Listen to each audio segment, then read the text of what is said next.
বাংলা সিনেপ্রেমীদের কাছে নানাবিধ গল্প নিয়ে হাজির পরিচালকেরা। সত্যি বলে সত্য কিছু নেই গল্পের দুই অভিনেতা অভিনেত্রীর সঙ্গে এই মুহূর্তে আমি রয়েছি। আমার সঙ্গে রয়েছেন অনির্বাণ চক্রবর্তী এবং অনন্যা চ্যাটার্জি। আপনাদের দুজনকেই কলকাতা টিভিতে স্বাগত। Thank you. এই যে সিনেমা, আমি অনন্যাদির কাছে প্রথমে যাই। এই যে সিনেমা, এই যে গল্প, এই গল্পটা এক রুকা হুয়া ফ্যাসলা, এরকম মানে হঠাৎ করে এরকম একটা স্টোরিতে কাজ করার অপরচুনিটি তুমি পেলে, তো এটা নিয়ে কি বলবে? খুব ভাল লাগছে, বিকজ আমার মনে হচ্ছে যে অনেক কাল পরে বাংলায় এরকম তাবর তাবর অভিনেতা অভিনেত্রীদের একসঙ্গে করে একটা মাল্টি স্টারার এনসেম্বল কাস্ট নিয়ে কাজ হচ্ছে, এবং সেখানে প্রত্যেকেই বেশিরভাগ অ্যাক্টররা আমার পূর্ব পরিচিত শুধু নয়, তাদের সঙ্গে আমি বহু কাজ করেছি অনেক আগে থেকে। আবার কয়েকজনের সঙ্গে নতুন যারা এখন খুব ভালো কাজ করছেন, আমি তাদের সঙ্গে আজকে কাজ করতে পারিনি, তাদের সঙ্গে কাজ করার সুযোগ হয়েছে। আর সেই এক্সপিরিয়েন্সটা এত স্পেল বাইন্ডিং ছিল আমার জন্য এবং ভীষণ এনরিচিং। আর তার মধ্যে একজন এখানে বসে রয়েছে অনির্বাণ, যার সঙ্গে প্রথম কাজ করলাম এখানে, and it was such a wonderful experience. Don't you feel the pressure? মানে লোকের বাঁচা আমার তোমার হাতে ভাই।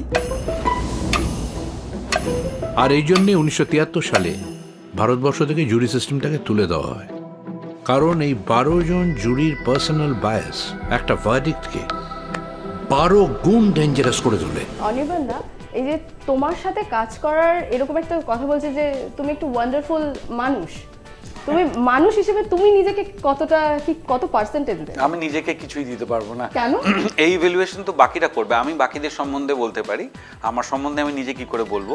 তবে হ্যাঁ, এটা অনন্যা যেটা বললো সেটা আমার ক্ষেত্রে, আমি তো এমনিতেই মানে এই দুনিয়াতেই নতুন এসছি আর কি, সেই জন্য অনেকের সাথেই আমার এরকম ঘটছে যে প্রথমবার তাদের সাথে আমি অভিনয় করবার সুযোগ পাচ্ছি, যাদের অভিনয় আমি অনেক দিন হলো দেখেছি, দেখে বড় হয়েছি বলবো না, কিন্তু বহুদিন ধরে দেখেছি এবং ইন্সপায়ার্ড হয়েছি। সেরকম অনেকের সাথে আমার অপরচুনিটি ঘটছে একটা কাজের ক্ষেত্রে গিয়ে। এখানেও যেমন আমার মনে হচ্ছে যে আমি কৌশিক গাঙ্গুলির সাথে প্রথমবার অভিনয় করেছি, অনন্যার সাথে প্রথমবার অভিনয় করেছি, আর বাবান্দা এরা না, বাকিদের সাথে কাঞ্চনের সাথে করেছি আগে, হ্যাঁ, রাহুলের সাথে করেছি, হ্যাঁ, সৌরসেনীর সাথে করেছি, হ্যাঁ, এদের সাথে তো হ্যাঁ হ্যাঁ হ্যাঁ তুমি আর বাকি ছিলে কৌশিক গাঙ্গুলি, তো সেটা আমার হয়েছে। এবং মানে এটা সম্বন্ধে আলোচনা করতে গিয়ে আমরা নিশ্চয়ই আমরা এটা জানতে পারবো যে নানা কারণে এই ছবিটা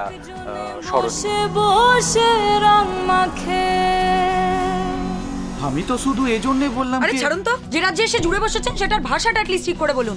personal comments should be avoided.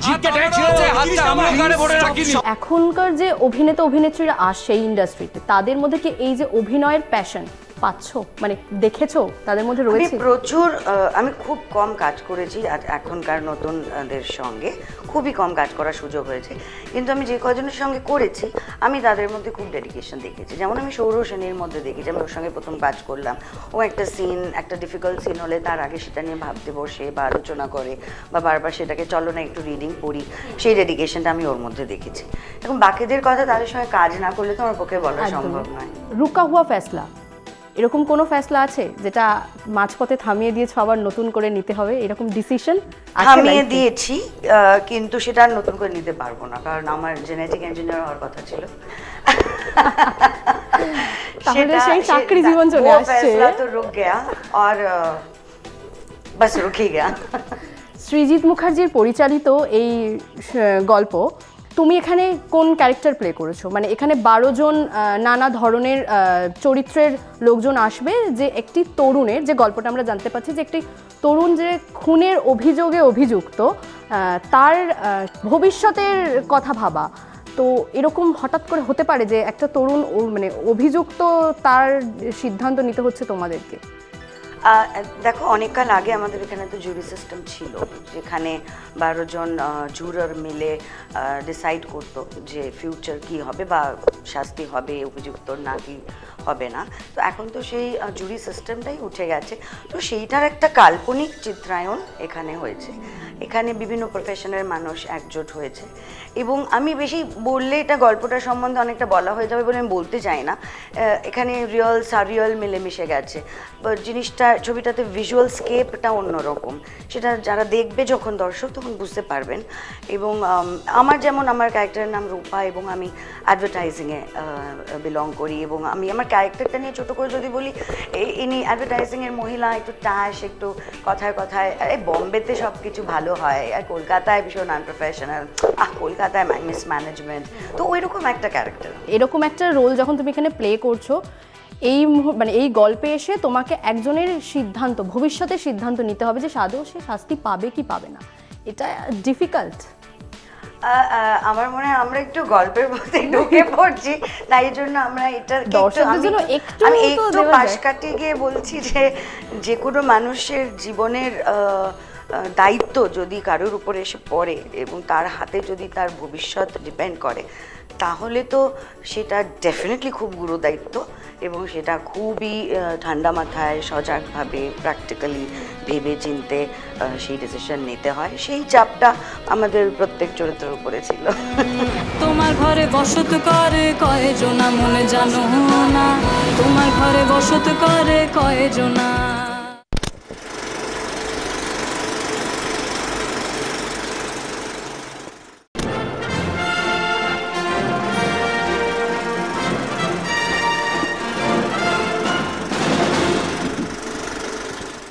অনির্বাণদার কাছে যাই। অনির্বাণদা, এখানে তো দিদি যেরকম অ্যাডভার্টাইজিং এর ইয়েতে রয়েছে, তুমি ব্যবসার প্রফেশন। হ্যাঁ, আমি একজন কলকাতায় বহু বছর ধরে আছে একজন অবাঙালি ব্যবসায়ী, এবং ওর নাম হচ্ছে আগরওয়াল, গৌরাঙ্গ আগরওয়াল।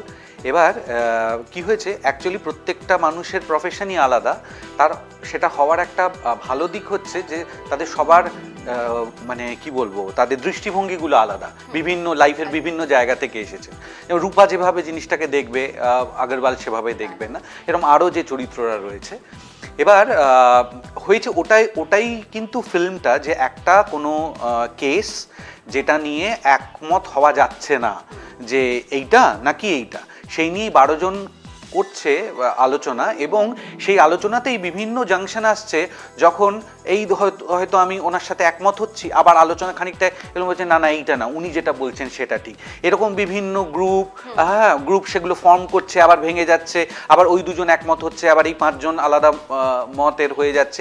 এইটাই মজা, এবং এইটাই কি করে লজিকগুলো মানুষদের মধ্যে তৈরি হচ্ছে এবং ভেঙে যাচ্ছে, কি করে ফাইনাল জায়গায় তারা পৌঁছতে পারলো বা পারলো না, সেই জার্নিটাই এই ফিল্মটা। অনির্বাণদা, যদি তোমাকে এরকম বাস্তব জীবনে কোনো সিদ্ধান্ত নিতে হয় যে কারোর ভবিষ্যৎ, তাহলে তুমি মানে এইখানে যেভাবে এই ক্যারেক্টারে যেরকমভাবে তুমি অভিনয় করেছো, সেরকমভাবে ভাবনা চিন্তা করে কি করবে বাস্তব? ফিল্মে ডিসিশন নেওয়া খুব সোজা, কারণ সেটা স্ক্রিপ্টে যা বলে দেওয়া আছে, আমাকে সেইটার সাথে আইদার একমত হতে হবে অথবা আমাকে অন্য মত নিতে হবে। বাস্তব জীবন এগুলো খুব কঠিন। আমি তো নিজের লাইফের ডিসিশন নিতেই আমাকে মানে হিমশিম খেতে হয়, তো অন্যের একজনের ডিসিশন নেওয়ার কথা আমি ভাবতেই পারি না, এবং এটা সত্যি খুব ডিফিকাল্ট। বাস্তব হলে এটা খুব ডিফিকাল্ট কারুর হয়ে ভেবে দেওয়া, কারণ তার মধ্যে সব সময় কোনো কিছুই তো নিশ্চিত না যে আমি যেটা ভাবছি এটাই ঠিক। হ্যাঁ, পরে কে জানে এটা ঠিক হবে কিনা, তো সে তো এটা আবার অন্যের হয়ে ভাবা, সেটা তো আরো মুশকিল। যা সত্যি তাই ভ্রম। তুমি যখন এই ক্যারেক্টারের নামটা বললে, তখন দিদি হাসলো। এই বিষয়টা আমি একটু জানতে চাই, এটা তো কিছু একটা রয়েছে আছে, কিন্তু একটা বলা যাবে, এটা আমি বলবো না। এটার জন্য ছবিটা দেখতে হবে যে কেন আমি হাসলাম ওর নামটা শুনে।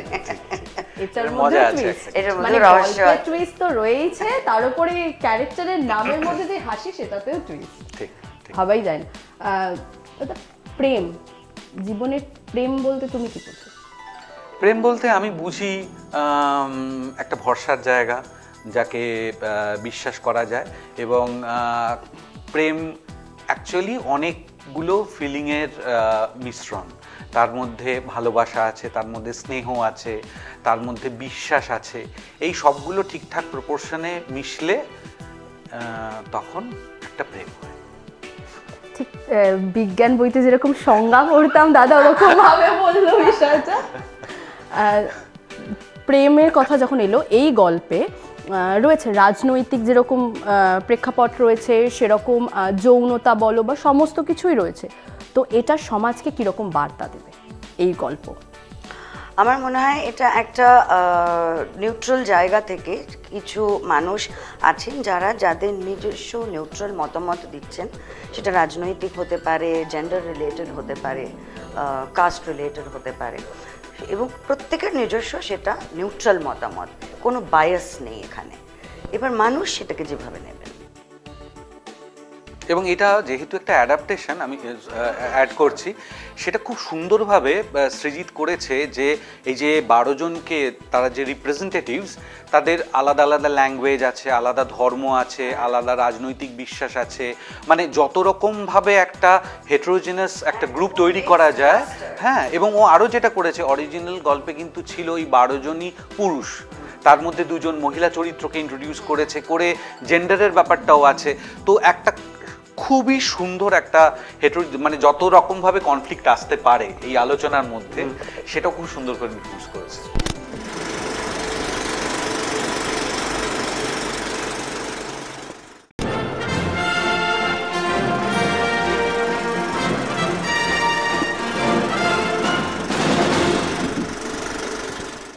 সৃজিতদার এই যে গল্প, সৃজিতদার সমস্ত গল্পতেই কিছু না কিছু নতুনত্ব থাকে। তো এই গল্পের যে নতুনত্ব, এটা নিয়ে তোমাদের মানে এই যে 12 জনের সঙ্গে, এই যে মানে 12 জনই তোমার অভিনেতা অভিনেত্রীরা, তাবর অভিনেতা অভিনেত্রী, তাদের সঙ্গে কাজ করার যে অভিজ্ঞতা, সেটা নিয়ে কি বলবো? প্রথম কথা আমি বলি, এই পুরো ছবিটার স্ক্রিপ্টটাই এমন, স্ক্রিন প্লেটা এমন, এবং সৃজিত এই স্ক্রিন প্লেটাকে এমনভাবে ওপেন করে রেখে দিয়েছিল আমাদের সামনে যে নিজেদের মতো করে আমরা সবাই প্রত্যেকে ইম্প্রোভাইজ করেছি। এবং ধরো আমি একটা জিনিস ইম্প্রোভাইজ করলাম, সেটার থেকে ও একটা করছে, আমার উত্তরে ও একটা বলছে, এগুলো কিন্তু স্ক্রিপ্টে নেই। আবার ও যেটা ইম্প্রোভাইজ করলো তার সেটা দেখে আবার কৌশিকদা একটা কিছু ইম্প্রোভাইজ করছে। তো এইভাবে একটা খুব ওপেন স্পেস, ব্রড একটা স্পেস ছিল, যেখানে আমরা অ্যাকচুয়ালি, ও এটাই চেয়েছে আমরা ক্যারেক্টার হয়ে উঠে কি করে সেই ক্যারেক্টারের মতো করে রিভোল্ট করি বা অ্যাকসেপ্ট করি, মানে স্ক্রিপ্টেড বলছো কিছু একদম অর্গানিক্যালি আমরা যেন ক্যারেক্টারগুলোই হয়ে উঠেছি। সেই রূপাই যেন ওর সঙ্গে অ্যাগ্রি করছে, বা আর রূপাই যেন ওর সঙ্গে ডিসঅ্যাগ্রি করছে, not Ananya Chatterjee. Same for others. Script, এই যে স্ক্রিপ্টে যে সমস্ত কিছু থাকে এমনটা তো নয়। তো স্ক্রিপ্ট মুখস্থ করার বিষয়টা কি তুমি পক্ষপাতী? মুখস্থ করে একদম গড়গড় করে ওই লাইনগুলোই বলবো? না, সেটা ডিপেন্ড করে অ্যাকচুয়ালি। কোনো স্ক্রিপ্ট আছে যেখানে ল্যাঙ্গুয়েজ এমন, সেন্টেন্সের কনস্ট্রাকশন এমন, সেখানে ওটাই বলতে হয়, এটা অভিনেতারা সেন্স করতে পারে। হ্যাঁ, এবার তার মধ্যে আমি হঠাৎ করে ইম্প্রোভাইজ করে একটা লাইন বললে সেটা হয়তো ভাষা বা শব্দের দিক থেকে ওর সাথে মিলবে না, এবং সেক্ষেত্রে ডিরেক্টর এবং কো অ্যাক্টার্সরা সবাই মিলে অ্যাগ্রি অথবা ডিসএগ্রি করে। হুট করে সারপ্রাইজ এলিমেন্ট হিসেবে একটা কিছু করে দেওয়া অন শট, সেইটাতে আমি খুব একটা বিশ্বাসী না। তাতে অ্যাকচুয়ালি আমার কো অ্যাক্টার্সদের একটা কখনো হয়ে যায়, কিন্তু মূলত আমি চেষ্টা করি সেইটা সম্বন্ধে আগে একটু আলোচনা করে নিতে। আর একটা যেটা তুমি বলছো, সেটা হচ্ছে শুধুমাত্র লাইনস না, সব ক্ষেত্রেই আমি আবার প্রেফার করি সেটা হচ্ছে পুরোপুরি প্রিপারেশন নিয়ে তারপর সেই প্রিপারেশনটাকে ছেড়ে দিতে, মানে লার্ন করে আবার আনলার্ন করে দিতে, যাতে জিনিসটা মেকানিক্যাল বা রিহার্স না মনে হয়, যাতে মনে হয় যেটা এক্ষুনি অ্যাকচুয়ালি ঘটছে। সেইটা একটা টেকনিক, যেটা ভুল কি ঠিক জানি না, আমি করি। দাদার কাছে আরও একটা প্রশ্ন, এই ইন্ডাস্ট্রিতে এমন কোনো অভিনেত্রী আছে যে তোমার ক্রাশ? অনেকে আছে। দুজনের নাম বলো। কেন, তোমাকে কেন বলবো? আমাকে না, দর্শকরা জানতে চায়। দর্শকরা জানতে চান না? দর্শকরা জানতে চাইলে আমাকে জিজ্ঞেস করে নেবেন, আমি বলে দেবো।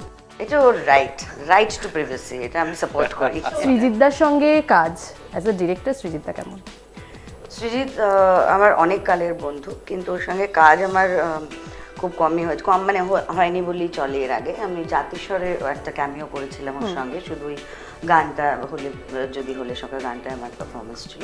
তো তখন সৃজিতকে আমি অনেক বেশি অ্যাংরি ইয়াং ম্যান রূপে দেখেছি।